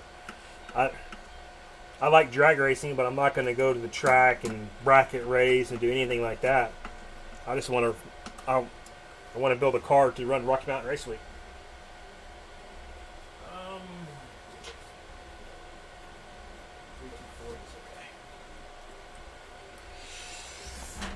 Get you out of the way.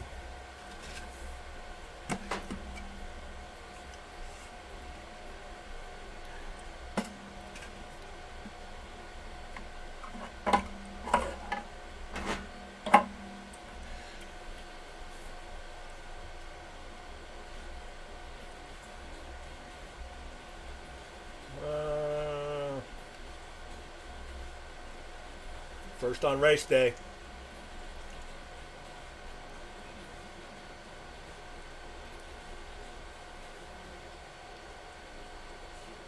Wow, an 87 with only 53,000 miles? Really?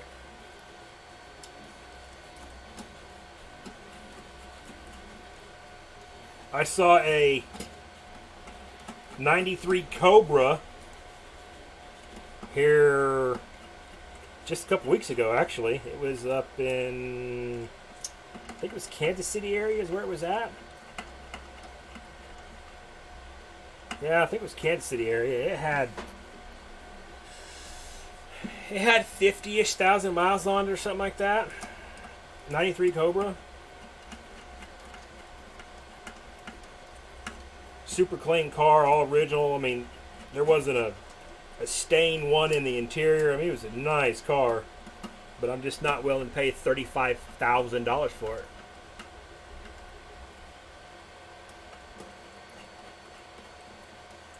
Still got the window sticker.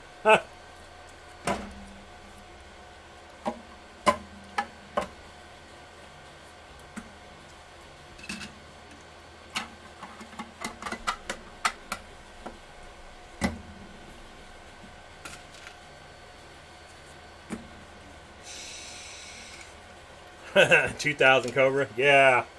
You know, I had an opportunity to buy one of those several years ago, and I didn't do it, though.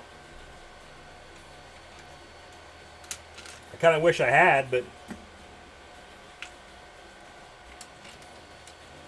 I just couldn't pull the trigger on it to do it.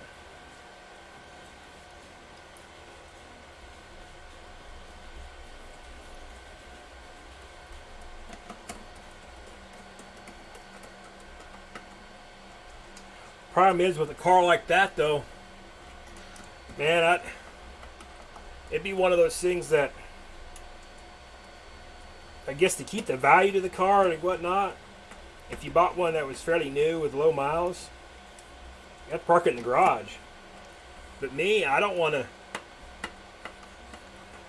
get a car that I can't drive. I want something I can drive. I want something I can go out and beat up.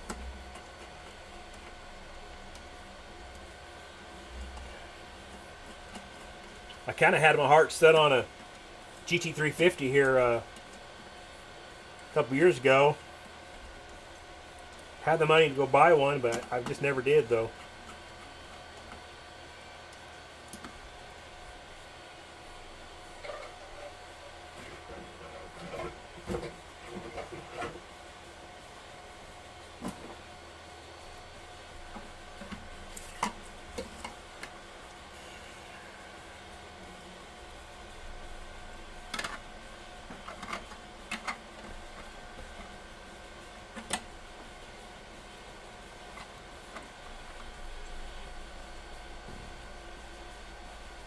Oh, one of your guys' local tracks shutting down?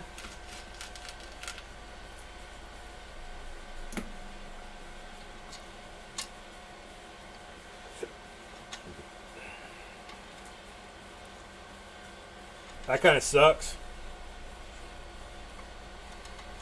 We got pretty fortunate that where I live out here in Oklahoma, our local tracks and stuff, that the whole COVID thing and the whole shutting all the businesses down and stuff didn't really affect us too bad. I mean, it did a little bit, but it wasn't as drastic as some of the other states.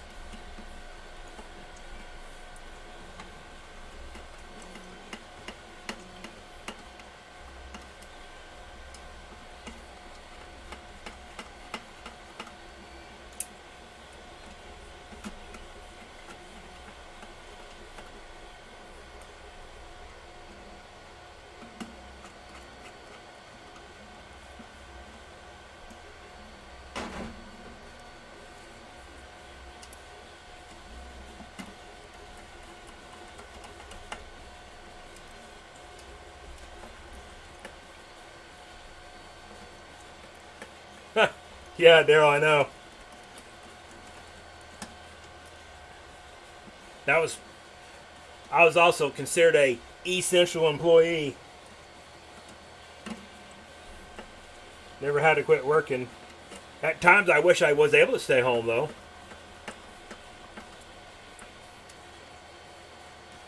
The one time I actually went down and had a COVID test done, I was hoping it would come back positive.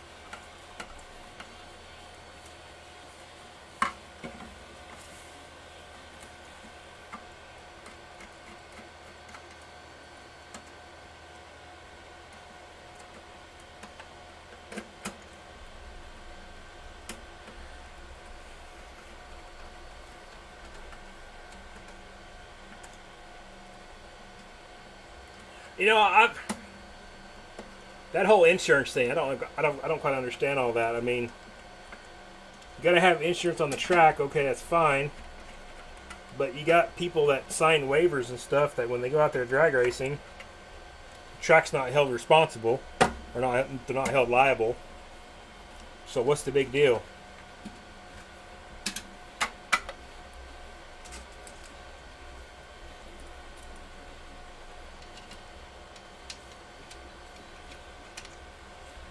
I know every time I used to go to the track in my younger days, that was one of those things you always had to sign that piece of paper.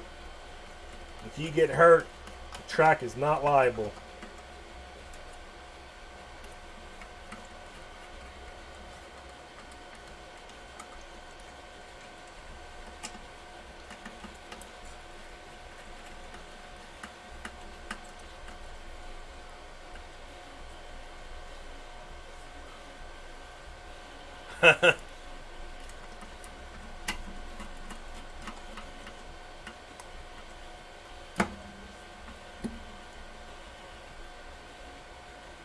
Well,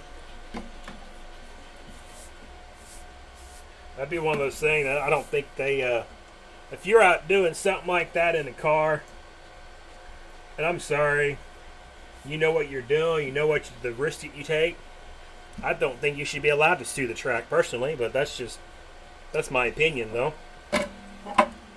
And opinions are like assholes, everyone has one.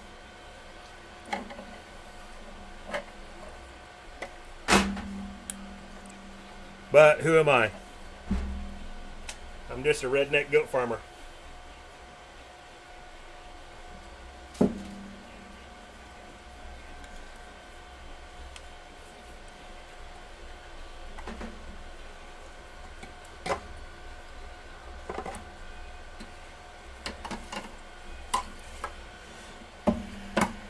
All right.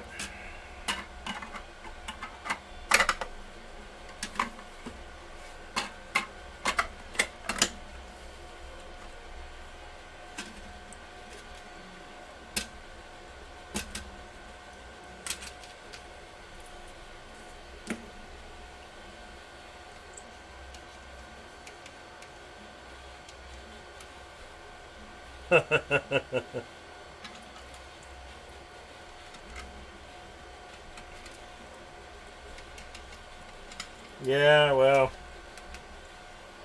the old accident chasing lawyers has screwed a lot of stuff up for us. Only time I've ever been in an accident and got paid out on, had some little old lady pull out in front of me and I T-boned her. It was her fault. Maxed out her insurance policy after, during the wreck. Could I have been a dick and sued her and went after her and tried to get money from her and the insurance company and everything else? Yeah, I probably could have. But no one was hurt in the wreck. So I took my 50 grand and went home.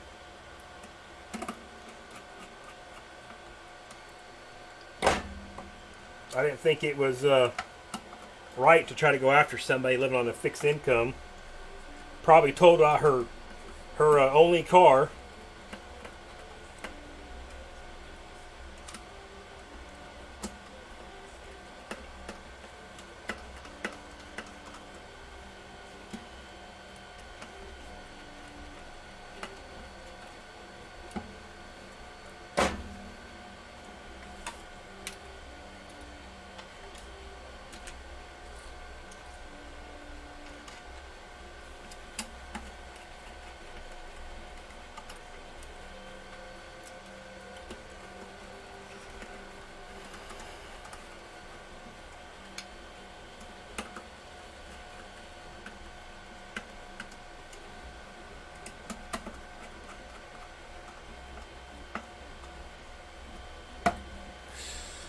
All right, almost done. Move the other way. Go there.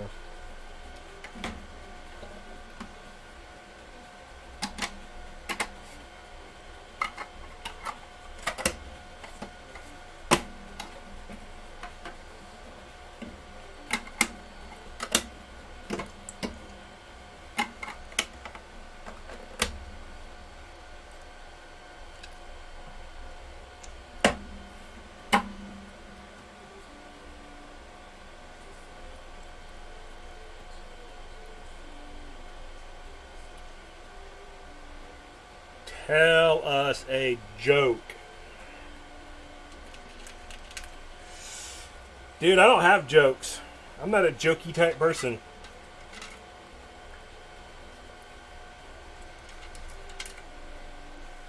Settle for a funny anecdote, huh? Man, you're gonna put me on the spot, then my mind's gonna go blank, and I won't be able to think of nothing. I'm not good on the spot. Funny joke, anecdote. Let me think.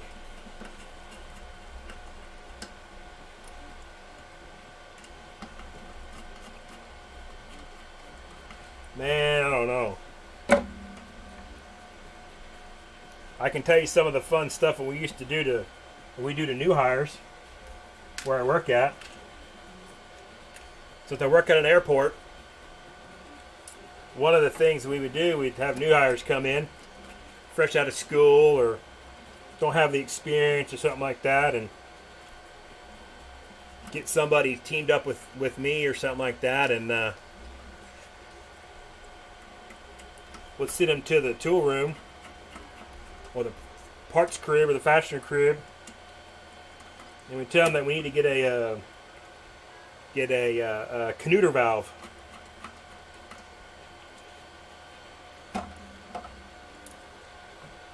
And then when they come back, because a lot of times our stores people, our part people, they know what's going on, so they can't find the canuter valve. So I was like, well, you might need to go over to hangar 3 and go ask those guys. So they'll run over to hangar 3 and now can't find one. All right, well, crap. I'm saying, because tell them we really need to have this canuter valve. So now we'll send them over to hangar 6. They come back and still don't have it. Now you got to understand that where I work at, we have 4 hangars: hangars 1 and 2, hangars 3 and 4, hangars 5 and 6. Well, 1 and 2 are like attached basically. 3 and 4 are attached, and then 5 and 6 are separated a little bit, but they're sort of attached. But if you walk from hangars 3 and 4 to 5 and 6, dude, it's a half mile, if not farther, walk. So by the end of the night, the new hire probably would have walked at least 2 to 3 miles trying to chase down a canuter valve. The other one is we tell them that we need 10 foot of flight line.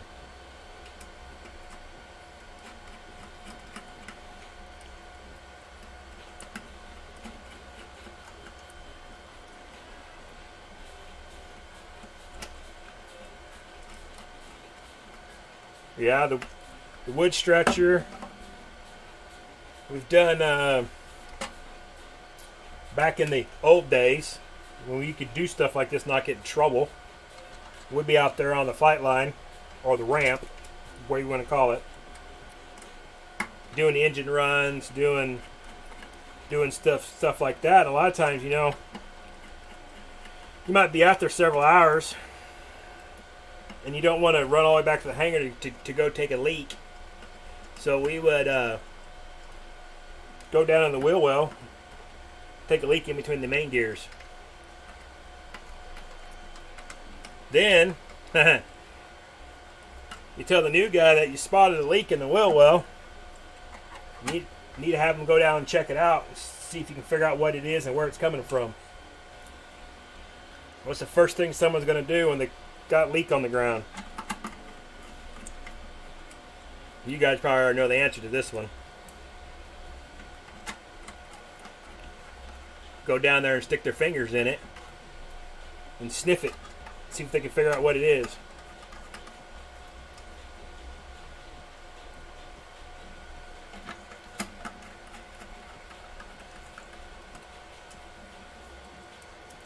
Always kind of mean to the new guys. I'm glad I'm no longer a new guy.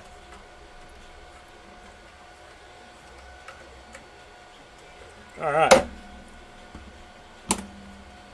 One box and no lid. Lid'll be done in about an hour.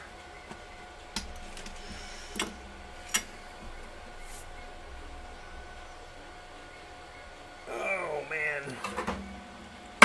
Alrighty, well, I think I'm done for now. I'm gonna jump off here. See about getting my my new logo taken care of. And I will catch you guys on either the next stream or the next video. If you haven't already done it, like, subscribe, do all that fun stuff. Hit the like button, thumbs up button, whatever you want to call it. Bumsy, sort of ex-military, I guess. Yeah. I mean, technically yes, but I don't really count it normally. 2004, I went to the Army, and I blew my knee out in basic training. So I made it about halfway through basic, and then they discharged me, told me after I healed up I could come back, but I never went back. So technically, I'm considered a vet, but I don't ever claim it. I've never gotten any benefits from the military or anything like that. So since I didn't make it through basic training, and I ended up, I spent about 4.5 months in probably before I was finally discharged. So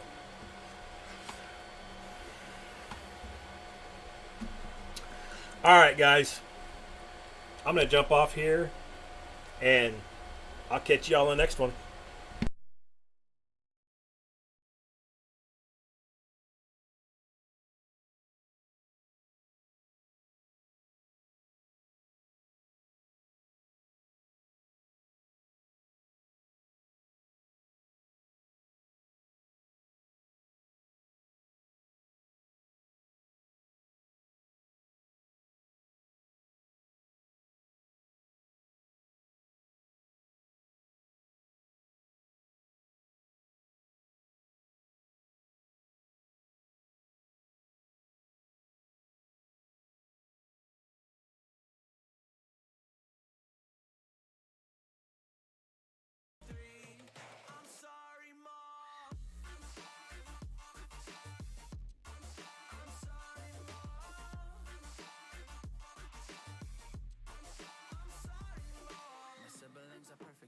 I were the same, making bad decisions, it should be my middle name. I love playing with fire, it's my favorite.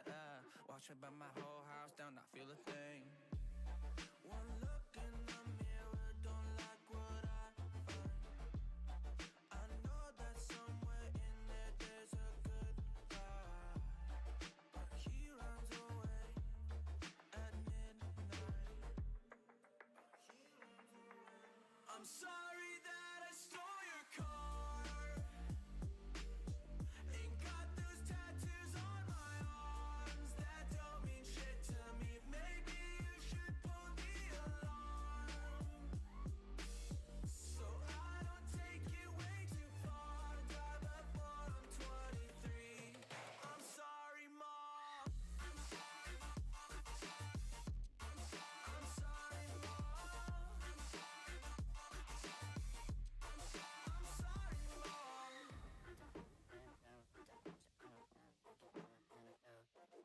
Or this is what happens when I'm out of my medicine. There's collateral damage, I gotta go. I'm sorry that I stole your car. Ain't got those tattoos on my arms that don't mean shit to me. Maybe you should pull the alarm,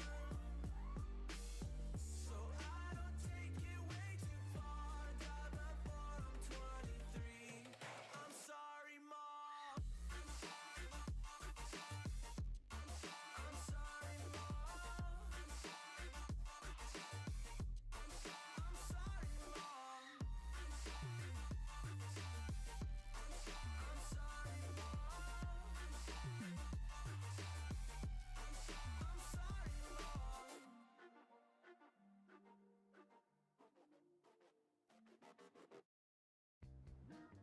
Hey, what's up? I'm Rebel Wilson, and I'm not just an Ollie fan.